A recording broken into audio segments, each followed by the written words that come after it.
Boa noite, irmãos. A paz a todos. Então vamos falar hoje, tecer alguns comentários a respeito dos milagres do Evangelho.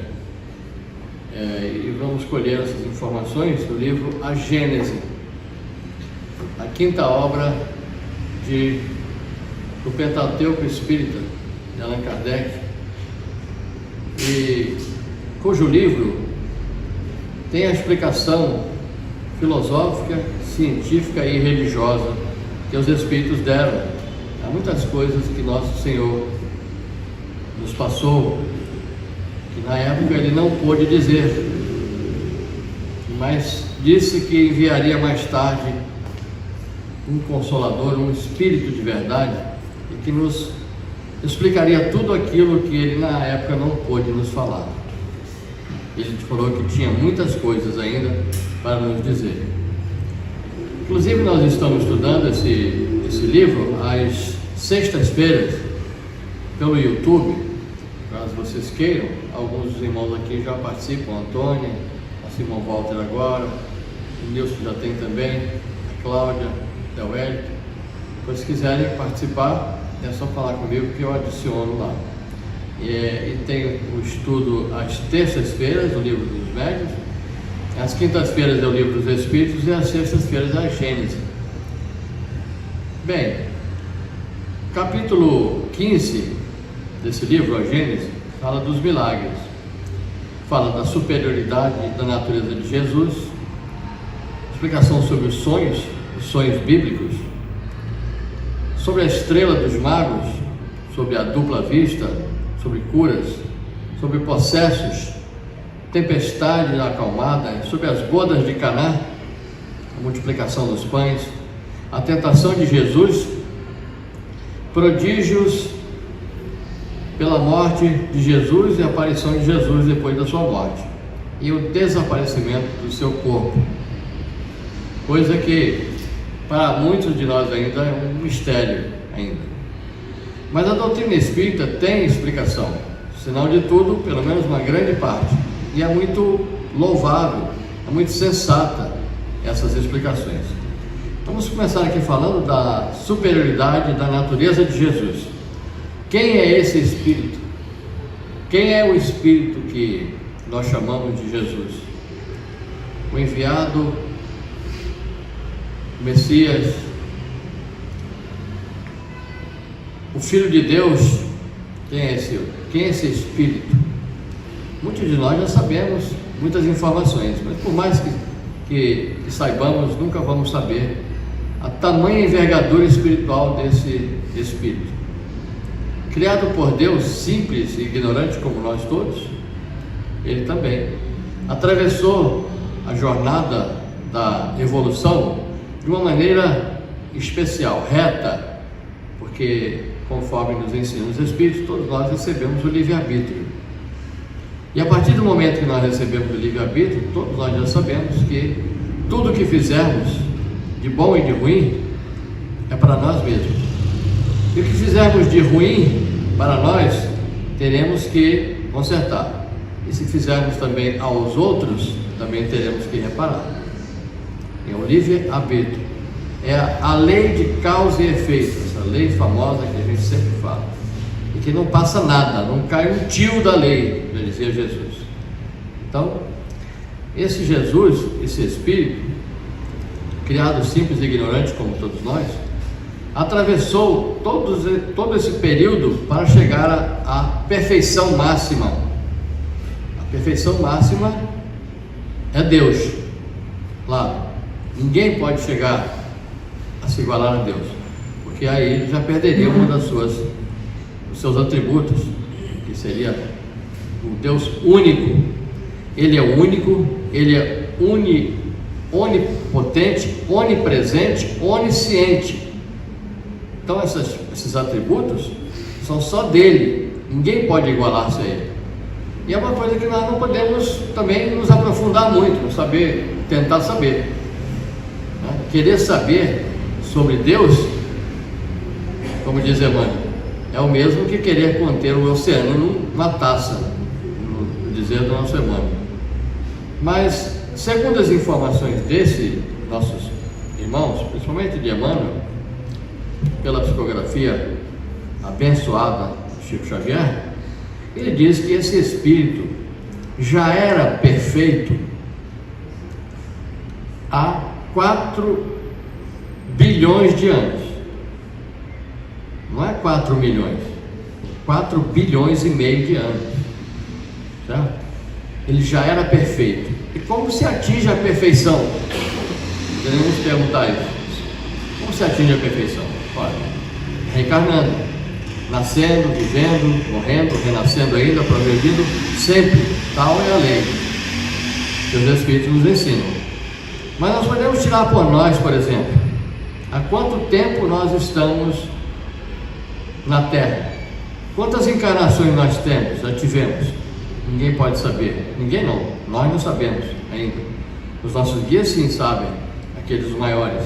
Jesus com certeza sabe também. E Deus é que sabe de todas as coisas. Mas vamos tomar, por exemplo, da chegada de Jesus há 2000 anos. 2000 anos são quantas encarnações? E nós com certeza estávamos reencarnados lá. São 2000 anos. 2000 anos dividido por 100 anos dá 20 encarnações. São 20 encarnações. E nós estamos ainda com muita dificuldade. Imagine um espírito que chegou à perfeição. O que é a perfeição? A perfeição máxima dos puros espíritos.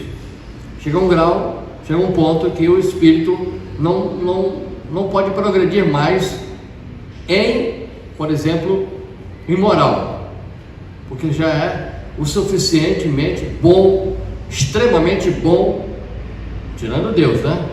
Porque Ele é a perfeição, Ele é o máximo. Mas nós que somos criados por Ele, criaturas de Deus, somos criados para a perfeição, fadados à perfeição, inevitavelmente, porque é uma qualidade de Deus, Ele é perfeito e tudo que Ele cria é perfeito. Então nós também um dia seremos perfeitos, totalmente. Por isso também Jesus já disse lá no seu Evangelho: o discípulo não é superior ao seu mestre, mas todo o que for perfeito será como o seu mestre. Então, nós que estamos atravessando aí 20 séculos, podemos fazer uma análise da nossa vida, das nossas qualidades. Nós já dominamos o orgulho, o egoísmo, a inveja, o ciúme, o ódio, a vingança, o desânimo. O Nilson está balançando a cabeça ali, sempre não, e eu estou acompanhando ele também. Claro que não. Somos ainda criaturas muito falíveis ainda. Mas não importa. Esse espírito que atravessou a fieira da encarnação, conforme nos fala Emmanuel, ele seguiu uma linha quase que reta. É possível atravessar uma encarnação sem errar? Essa é a pergunta. Para nós parece impossível, mas para ele foi, porque é uma possibilidade que Deus dá a cada um. Senão Deus inevitavelmente quis que nós passássemos pelo mal.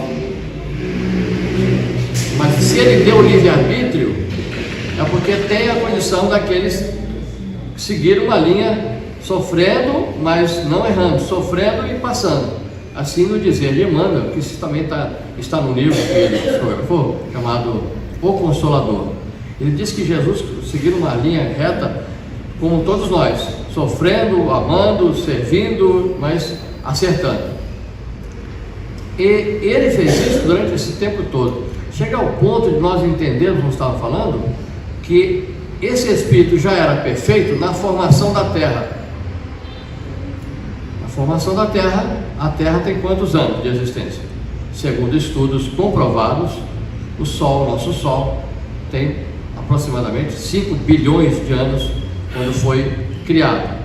Foi formada de uma nebulosa, de gases, de matéria estelar, de um fluido cósmico universal, e formou-se pela vontade de Deus, pelas suas leis universais de gravitação e todas as perfeições, formou-se as estrelas. O Sol é uma estrela. E dessa estrela desprendeu-se um pedaço e formou-se todos os planetas do nosso sistema solar, conforme temos aprendido agora na ciência, corroborada pelos Espíritos. E quando o Sol, um pedaço, uma parte desse astro chamado Sol, se desprendeu, formou a Terra. Essa porção de matéria, ainda incandescente na formação, ela foi guiada, foi direcionada e comandada por espíritos, porque esses espíritos, quando chegam à perfeição, eles são os executores do universo, das ordens de Deus, do pensamento de Deus. Essa que é a verdade. Eles são executores do pensamento divino, tá? E nós somos co-criadores, mas Deus deu a matéria para a criação, e eles são os executores das ordens do pensamento, da vontade de Deus. Então essa é a porção de matéria que se desprendeu do Sol, era a Terra, e quem estava guiando essa formação era esse Espírito, chamado por nós de Jesus Cristo, Yahvé. Ele já era perfeito na formação da Terra, significa 4,5 bilhões de anos, já tinha atingido a perfeição. Esperou que a Terra se formasse, passasse por todas as revoluções, e o que está aqui nesse livrinho aqui, esse livro chamado A Gênese, na introdução, nos primeiros passos aqui, fala da formação da Terra, dos astros, do universo, depois da formação da Terra. Atravessou milênios e milênios, e que lá no Velho Testamento está colocado lá como os 6 dias da criação. E Deus fez o mundo em 6 dias, tá?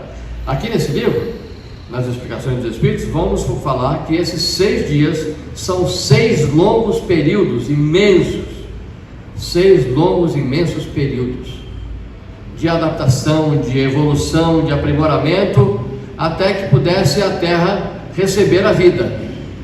E a vida começou nas águas, porque lá no Gênesis, não nessa Gênesis, mas lá no Gênesis está escrito lá, e o Espírito de Deus estava sobre as águas. O Espírito de Deus estava sobre as águas. E ele disse: faça-se a vida, os elementos debaixo das águas. E aí começou, a vida começou ali. Mas isso depois de milênios e milênios, né? Que são esses 6 dias da criação. Depois veio o aparecimento dos animais, depois veio o aparecimento do homem. Então, nesses pelo menos 3 bilhões de anos, vamos dizer assim, tá? Porque o aparecimento dos animais, do homem, vamos dizer assim, foi há pouco tempo, não chega a 1 milhão de anos. Os primeiros homens, né? Porque havia os hominídeos, depois surgiu o homem de Neandertal, depois o Homo sapiens, depois o Homo sapiens sapiens, e esse prevaleceu. Os outros desapareceram para dar lugar à espécie humana.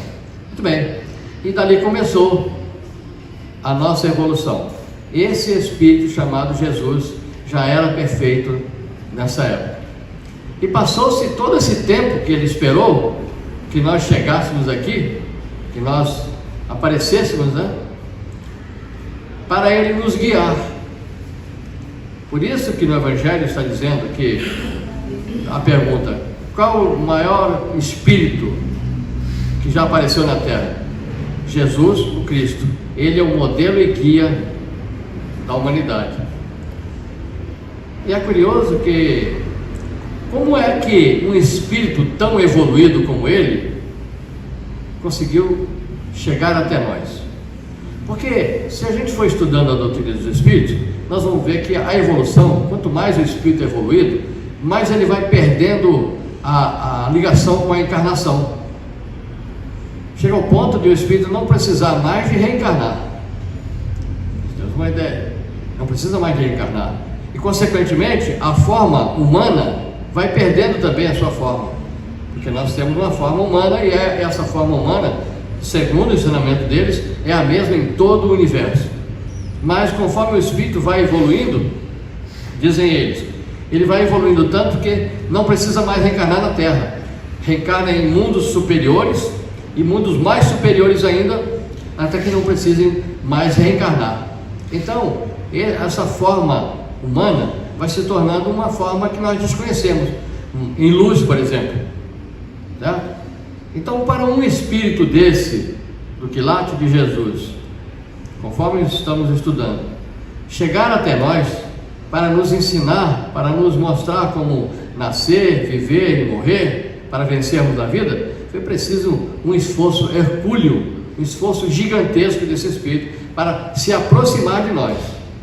Os espíritos dizem que para que ele pudesse se aproximar, foi preciso essa aproximação pelo período de 2000 anos, para ele se aproximar da atmosfera terrestre. Tanto é que ele foi anunciado desde o início pelos evangelhos, pelos primeiros evangelhos, né? Pelo Velho Testamento, erroneamente chamado de Velho Testamento, que para os judeus chama-se a primeira aliança, e com o Novo Testamento é a segunda aliança. Então, já os profetas já haviam falado dele, né? A vinda de um Messias, ele reparará todas as coisas, e profecias e mais profecias a respeito desse homem, o esperado, o Elohim, o Messias, né? Mas só que quando ele veio, os seus irmãos, que ele, na verdade escolheu um lugarzinho tão pequeno, que não era nada, né? Chamado Judéia, pequenininho, né? E onde tinham pessoas que não parecia que pudesse ele escolher pessoas daquela estirpe, né? Foi justamente ali que ele veio, porque ele conhecia quem estava ali, que eram os judeus. E os judeus eram aquele povo que em toda a terra tinha a missão de conduzir a bandeira do Deus único, o verdadeiro Deus, o único Deus, porque os povos eram politeístas, mas aquele povo não, era um povo pastor, era um povo nômade, mas eles eram deístas, criam um único Deus, o Deus de Jacó, o Deus de Abraão, o Deus de Isaac, o Deus de Jacó. É esse Deus, né, que nos fala. Então ele veio naquele pequeno lugar ali, e sem nada, sem nenhum recurso, transformou o mundo inteiro. A Bíblia é o livro mais lido em todo o mundo, e ele transformou a humanidade inteira, somente com ações e palavras, os seus ensinamentos. Daí pode-se perceber a superioridade e a evolução desse Espírito. Segundo Emmanuel, ele diz que Jesus faz parte de uma coorte de espíritos, um grupo de espíritos, uma pleiade de espíritos. Você sabe o que é pleiade? Quem sabe o que é pleiade? As pleiades são uns astros, uma constelação do céu. Se nós olharmos, são as estrelas mais brilhantes do céu. É um grupo de estrelas assim, um punhadinho assim, mais brilhantes, são as pleiades. E por isso que se diz que os espíritos iluminados são uma pleiade, né? Então, Jesus faz parte dessa pleiade de espíritos que dirigem humanidades. O que é uma humanidade, Nilson? Uma humanidade é o quê? Uma humanidade é um povo, é um mundo, certo? Nós humanos somos uma humanidade em toda a Terra, o planeta e Terra inteiro. Somos os terráqueos, né? Os terrenos, vamos dizer assim. Pois ele dirige não somente a Terra, nós os humanos, 30 bilhões de espíritos, 30 bilhões de espíritos, desencarnados e encarnados, segundo a informação dos espíritos. 30 bilhões que somos na Terra, a maior parte desencarnada, e uma terça parte que está encarnada. Então ele não somente cuida de nós, os seus irmãos da Terra, ele veio aqui há 2000 anos e nos ensinou tudo, deixou esse ensinamento. E é tão bonito isso, e é tão profundo esse ensinamento, esse conhecimento, que nós vemos que ele tinha que passar por tudo aquilo. Ele tinha que passar, e sabia que ia passar. Ele sabia, né? Vai falar aqui na frente da entrada triunfal de Jesus em Jerusalém, a entrada triunfal.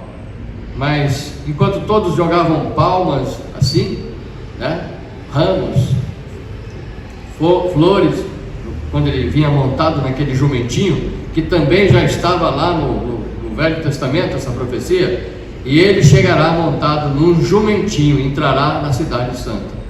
Ele, quando chegou lá, próximo a Jerusalém, ele olhou para a cidade, está no Evangelho, olhou para a cidade e disse: ah, Jerusalém, Jerusalém, que matas os profetas e apedrejam aqueles que te são enviados. Quantas vezes eu quis reunir o seu povo, como a galinha faz com os seus pintainhos debaixo das suas asas, mas não quiseste, porque de agora em diante aprenderás duramente. E foi falando. E quando ele foi entrando na cidade, ele disse que o Filho do Homem vai entrar na cidade, vai ser preso, vai ser torturado, vai ser crucificado e morto pelos judeus. Foi quando Pedro disse para ele: não, Senhor, que assim não seja, não digas isso. E ele virou-se para ele e disse: afasta-te de mim, Satanás. Pedro ficou chocado com aquele chamamento de Jesus, e ele disse assim: eu devo passar por isso, porque o Filho do Homem, depois que for levantado, atrairá muitos a si. Vamos entender. Depois que eu for levantado, atrairei muitos a mim. O que podemos entender disso? Depois que eu for levantado, na cruz, que depois que ele passou por tudo aquilo, é que nós fomos atraídos por ele, certo? Tudo tem sentido pela explicação dos Espíritos. E não é assim que acontece também com nós, com o nosso pai, com nossa mãe, com aqueles que nós chamamos de antiquado, de quadrado, que ultrapassado, mas depois que morre: meu pai tinha razão, meu pai era um sábio, minha mãe era uma sábia. Não é assim? Mas só depois que morre, né? Por que não fazemos isso em vida? E aí, prosseguindo, né? Esse Espírito, depois que passou por tudo isso, ele nos deixou, mas disse aos apóstolos: eu vou, mas não vos deixarei órfãos. Mais tarde enviarei um outro Espírito, um outro Consolador, que não era ele, que ficará eternamente convosco, que estará em vós. E esse Consolador é a doutrina dos Espíritos, é a terceira revelação. Porque se nós analisarmos essa obra aqui, não houve outro Consolador. Podemos dizer que o Espírito Santo veio no Pentecostes, lá no Pentecostes, quando as línguas de fogo pairaram sobre a cabeça dos apóstolos na praça pública e todos começaram a falar em línguas estranhas. Mas o que ele ensinou de novo? Nada, porque só veio e falou em outras línguas e não ensinou nada de novo. Portanto, não é o Consolador, não veio para dizer que o Espírito foi o Espírito Santo, não foi.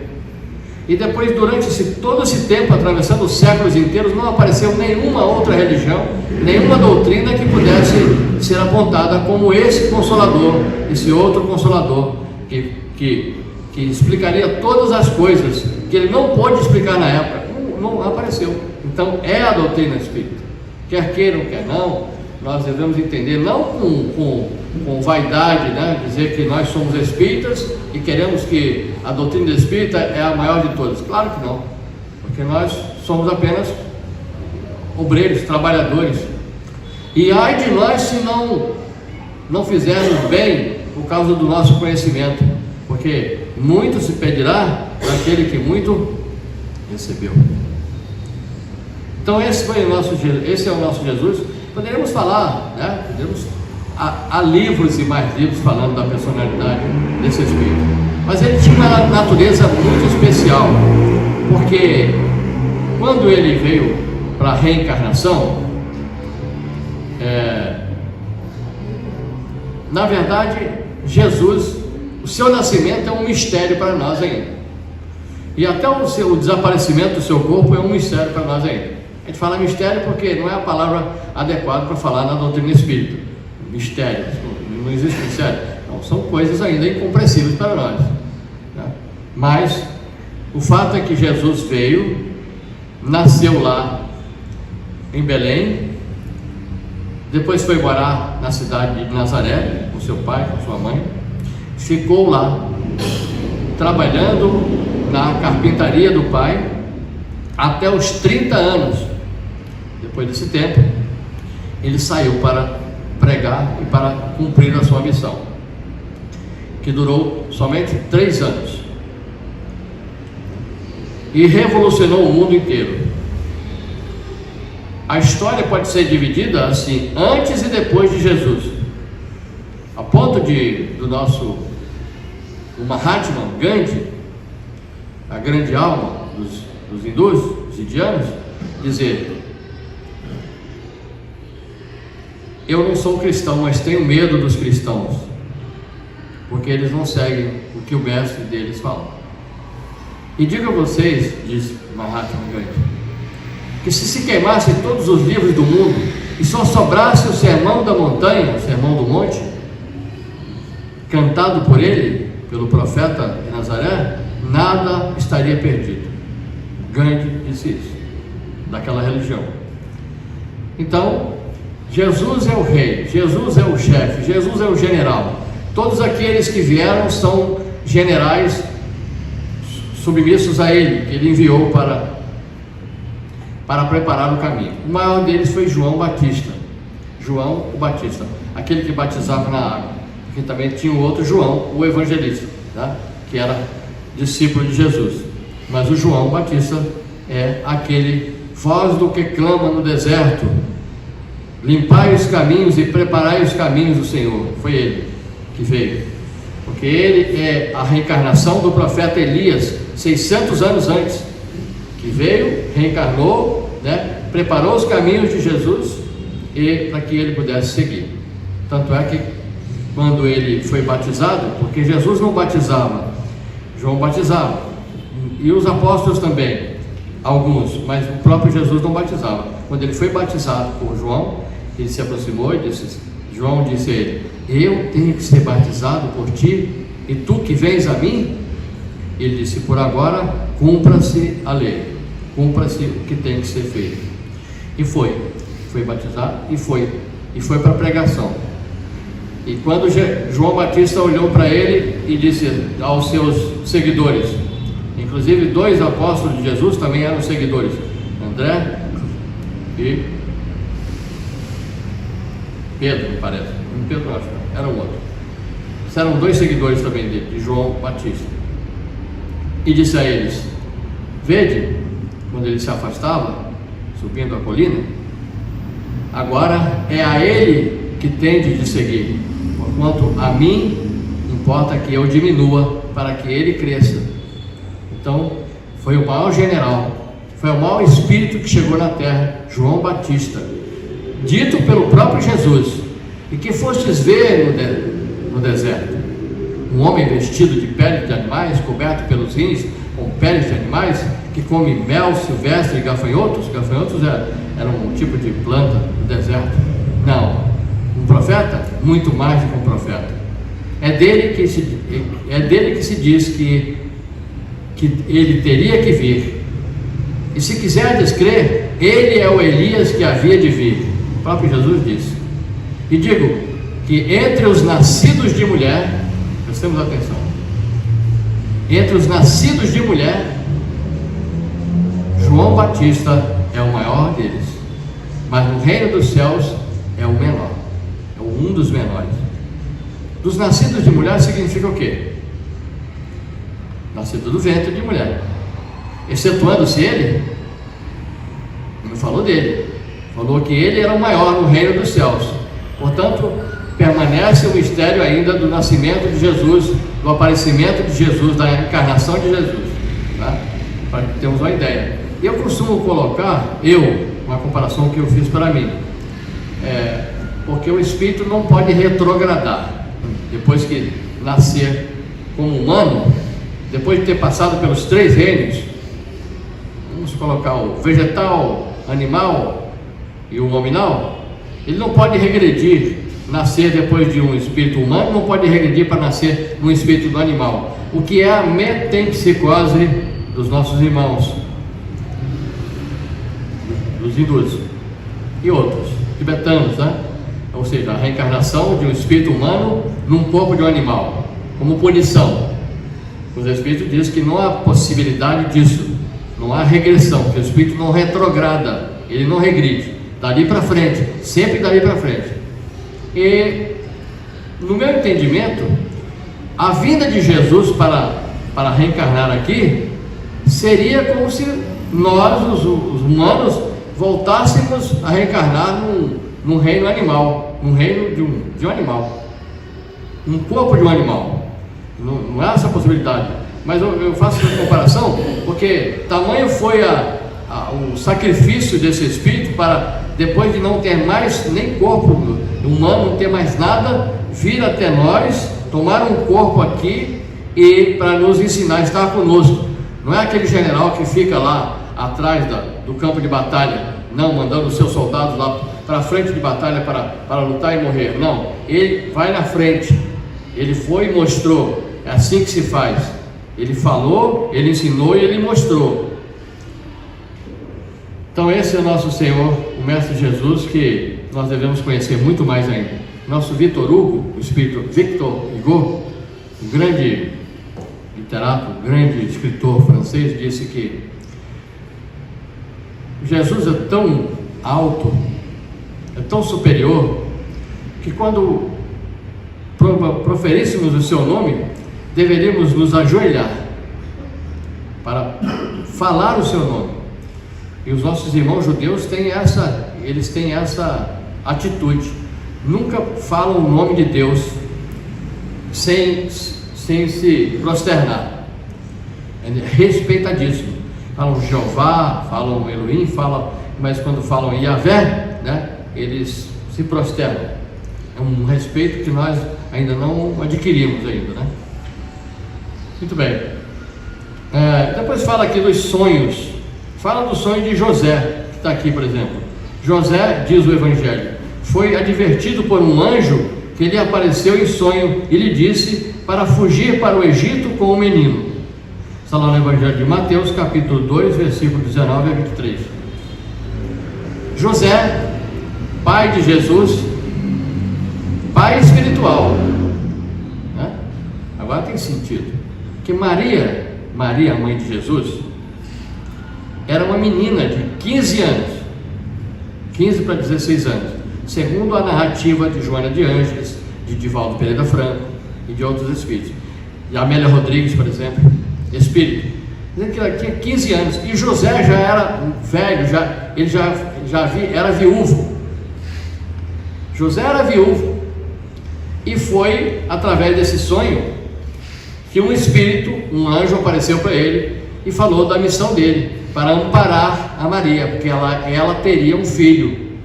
E ele diz: mas eu já sou velho, em sonho, como posso fazer isso?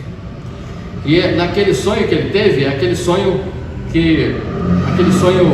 consciente, né? Que a pessoa guarda tudo que ouviu, tudo que viu.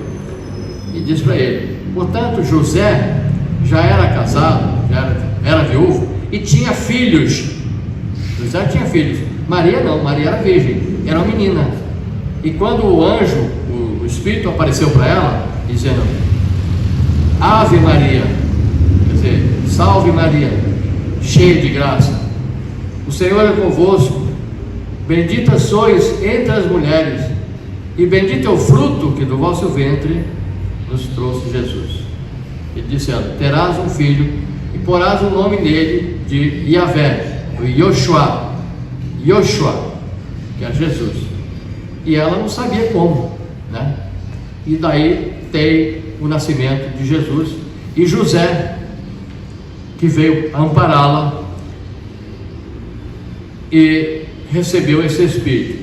Isso é interessante de dizer, porque esse José, ouve-se muito pouco falar dele, até na doutrina espírita ouve-se pouco falar de José, né? A gente ouve falar de Maria, a gente ouve falar de Jesus, de João Batista, mas de José, ouve falar de Isabel, mas de José, aquele papel dele foi daquele pai que ficou ali junto com Jesus, que é a Sagrada Família, né? Mas diz lá no Evangelho que certa parte Jesus estava aos 12 anos pregando no templo, ali em Jerusalém, no templo ali próximo. Com 12 anos ele estava falando, quando a mãe dele e o pai, né, que era o José, estavam procurando por ele. Eles tinham ido fazer o censo, o recenseamento. E Jesus, ela procurou e não achou ele. Ele foi procurar ele, encontrou ele falando, ensinando para as pessoas, com 12 anos. Então vieram falar para ele: tua mãe e teus irmãos estão aí te procurando. O que ele disse? Quem são a minha mãe e meus irmãos? Minha mãe e meus irmãos são todos vós. Mas chama a atenção, se Jesus é o filho unigênito da família sagrada de Maria, por que se fala que ele tinha irmãos? Por isso, agora tem um sentido, de que José tinha também filhos que eram irmãos dele, mas de outro casamento, né? Sem considerar também que todos que eram da família, primos, irmãos, primos de segundo grau, eram também chamados de irmãos também. Então nada demais dizer que os irmãos de Jesus, essa é uma consideração interessante, né? Mas José teve esse sonho, o Espírito lhe apareceu em sonho e advertiu que um anjo advertiu para que ele pegasse o menino depois que ele nascesse e levasse fugisse para o Egito. E foi o que aconteceu, porque todos nós sabemos que os reis magos, né, os 3 reis magos, quando apareceu lá, e disse a Herodes, que era o rei da época, disse que surgirá um homem. Ele estava em busca de um rei que nasceria, e esse rei dominaria todos os reis da terra, seria o maior dos reis, e ele ia nascer ali naquele lugar. Foi quando então Herodes lançou aquele famoso édito para que matasse todas as crianças do sexo masculino, todos os meninos, até 1 ano de idade, que era o tempo de que ele imaginava, né? Esse édito então ocorreu. Por isso foi que o anjo apareceu para José em sonho, depois da primeira vez, da segunda vez, para falar isso para ele sair. E Jesus, a Maria foi para o Egito, né? Depois que ela voltou. Quando ela voltou, passou o édito, quando não se lembrava mais disso, acabou o édito, e eles começaram a viver ali em Nazaré, e Jesus foi até os 30 anos. A estrela dos reis magos também é uma outra coisa interessante, né? Será que uma estrela foi guiando os magos? Muito pouco provável, porque estrelas são astros, são sóis. Será que o sol foi guiando? Hoje com a ciência, mas naquela época não se sabia direito, não se conhecia nada, não se conhecia astrologia e não astronomia. Astrologia é um outro estudo, é uma outra ciência, nem é considerada ciência, mas a astronomia sim. Então não é provável que uma estrela, o sol, guiou os reis magos. Possivelmente aqueles 3 reis magos, aqueles 3 reis que também foram advertidos pela vinda, chegada do Messias, fossem, né, se encontrassem no mesmo local ali, guiados por uma luz. Que luz é essa? Poderia ser um espírito iluminado, certo? Poderia ser uma manifestação física luminosa, menos um sol, uma estrela. E aqui fala também do beijo de Judas, né?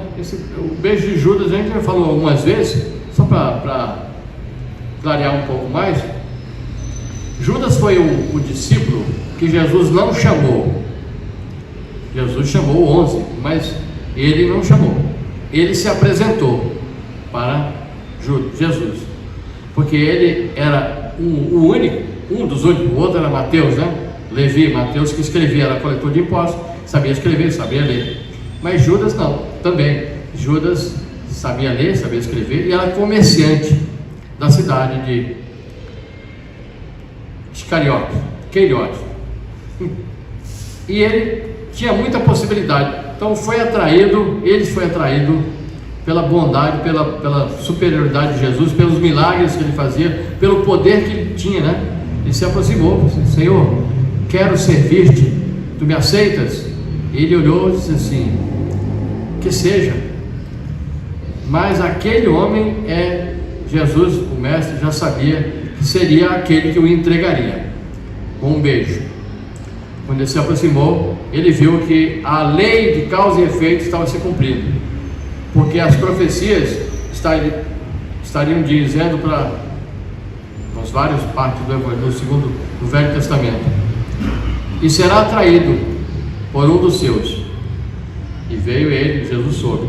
Tanto é que Judas não era ladrão, Judas não roubava, ele era comerciante, ele sabia lidar com dinheiro. Ele ficava com a bolsa para que pudesse controlar, ele coletava para poder. Ele dizia para Jesus: Senhor, tem que ter dinheiro, não podemos ficar nessa miséria, temos que ter dinheiro, construir coisas para ajudar as pessoas. E Jesus sempre esclarecendo a ele assim: Judas, o reino de Deus não se toma dessa maneira, não é por aí. Mas ele não entendia que tinha que ser pelo poder, pelo dinheiro e talvez até pela força. Mas ele não era ladrão, como nós ouvimos falar. E ele foi atraído por um homem chamado Barrabás, que também não era ladrão, ele era criminoso, ele matava romanos, porque os judeus foram dominados pelos romanos, e esses que nunca se entregaram queriam libertar o povo judeu, né? Os judeus, Jerusalém, os judeus, do jugo romano. Então ele usava a força. Quando ele viu que Jesus fazia esses milagres, tinha esse poder, Judas foi atraído por ele, e essa narrativa está no livro Primícias do Reino, pelo Espírito Amélia Rodrigues, através do Divaldo Franco, e foi atraído por ele, e ele disse assim: se tu chamares o teu mestre para ser um dos nossos, nós poderemos dominar os romanos e libertar o nosso povo. Ele disse: mas não, como fazer isso? Ele é muito manso, ele não aceita a violência. Então Judas conjecturou que se ele, Jesus, fosse preso, e depois que ele fosse preso, ele poderia, com os seus poderes, se libertar e libertar todo mundo. Ele julgou isso, equivocadamente ele julgou isso. Tanto é que Jesus sempre falava para ele: Judas, o reino de Deus não se toma pela força. Mas ele não compreendia isso. Então foi um momento em que ele combinou com os judeus lá, com os sacerdotes, com os fariseus, com os escribas, né, entregar Jesus para que quando ele fosse preso, aí sim ele se rebelar. Ele cria nisso, e libertaria o povo. E combinou que entregaria Jesus para ser preso. E quando foi lá no Horto das Oliveiras, quando Jesus estava lá, naquele local, onde ele chorou lágrimas de sangue, e a famosa frase dele: Senhor, se possível, afasta de mim esse cálice, mas se não for, seja feita a tua vontade. Então era naquele lugar que ele estava. Chegou de noite os guardas, acompanhado por Judas, e ele disse: aquele que eu beijar é esse, prendam, porque era de noite e todo mundo podia botar o capuz e não ser reconhecido. Então foi preso. E o próprio Jesus disse, né, com um beijo me traís, Judas. Então, e depois Jesus não se rebelou, não chamou os anjos dele, foi crucificado, foi morto, e Judas se arrependeu amargamente e pendurou-se numa corda, suicidando-se. Isso foi Judas. Até que tempo nós temos, mãe?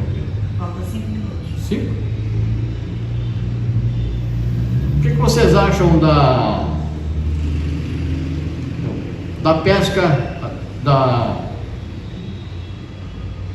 vou falar da perda de sangue, para encerrar.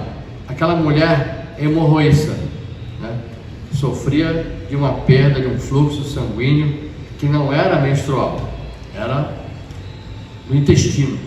Ela sangrava constantemente, mas ninguém sabia, porque uma mulher naquela época era considerada impura quando ela estava passando pelo ciclo menstrual.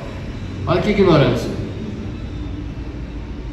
Ela é considerada impura quando não podia ir nem para o templo, nem na entrada poderia. Então ela sofria desse fluxo constante há muitos anos, e ela viu falar de Jesus e quis estar com ele. E quando ele passou num certo local com a multidão comprimia, Jesus passava. Por que a multidão? Porque Jesus era rodeado de pobres e doentes. Nunca paravam os doentes, nunca parava de chegar pobres, nem estropiados, nem doentes. Tanto é que quando ele estava na casa de Pedro, curando, né, era de manhã, de tarde, de noite, não parava de chegar gente, né? Foi quando Pedro olhou para Jesus e notou que ele estava cansado. E falou: chega, o mestre está cansado. Fechou as portas e expulsou todo mundo, porque não parava de chegar gente. Jesus, acompanhado dessa multidão, né, ávida de cura do corpo, pela cura do corpo. Tanto é que ele saía de uma barca, saía de um lado do lago, e pegava a barca e ia para o outro lado. O povo corria, era cercado do outro lado. Depois voltava para cá, o povo vinha para cá de novo. Chegou um momento que ele falou assim: vós me procurais não pelo que vistes, mas pelo pão que comestes. Podemos entender isso? E aí ele estava passando, cercado pela multidão, e essa mulher não conseguia chegar próximo para falar com ele, para pedir. Então ela pensou assim: se eu tocar na ponta da sua túnica, na fímbria da sua túnica, eu serei curado. Eu tenho certeza. E foi quando ele passou, ela conseguiu tocar na pontinha das suas vestes, né? Imediatamente ele parou e disse: quem me tocou? Quando os apóstolos, o próprio Pedro, chegou assim: Senhor, o que dizes? Quem me tocou? A multidão te aperta, Senhor, e tu perguntas: quem te tocou? Eu disse: não, alguém me tocou. Alguém me tocou, porque eu vi sair de mim uma virtude. Ou seja, para nós hoje, explicação hoje daquela cura, um fluido, o fluido do passe, o fluido da cura espiritual, os fluidos curadores, né? Ele diz: eu vi sair de mim um fluido. Imediatamente a mulher viu-se descoberta e disse: fui eu. Disse: não te disse, Pedro? E ele falou assim: minha filha, tua fé te curou, vai em paz. E ela ficou curada. E ela ficou conhecida como uma santa. Você se lembra dessa santa? Santa Verônica? Não. É que a Santa Verônica foi do manto, né? Mas tem uma santa que tem o nome dessa mulher, e é ela. Então essa é a mulher que sofria de uma perda de sangue constantemente. Pela fé, pelo toque na ponta das vestes de Jesus, ela foi curada. Como? A doutrina dos Espíritos explica que é pelos fluidos, pela fé, né, pelo merecimento e pela confiança, e que Jesus viu sair dele uma virtude. Assim também nós podemos fazer. Todos nós recebemos essas virtudes, esses fluidos, né? Depende de ter merecimento e ter fé. Fé e merecimento é o que basta. Bem, vamos parar por aqui, porque poderemos continuar uma outra oportunidade de falar do cego de Betsaída, do paralítico de Cafarnaum, da mulher que tinha a mão seca e foi curada num dia de sábado, da mulher encurvada, do paralítico da piscina, aquele que ficava perto da piscina ali, né, durante anos e anos, e Jesus perguntou a ele: queres ser curado? Ele disse: Senhor, como? Eu não consigo chegar na piscina, porque rezava o dito, né? Aquele que chegasse primeiro na piscina, quando as águas começassem a se tremer, ele seria curado. E ele nunca conseguia, porque ele era cego, e o paralítico, ele não conseguia chegar até lá. Então Jesus o curou também, né? Pela explicação que os Espíritos nos ensinam através dos fluidos. Muita paz a todos. Deus abençoe.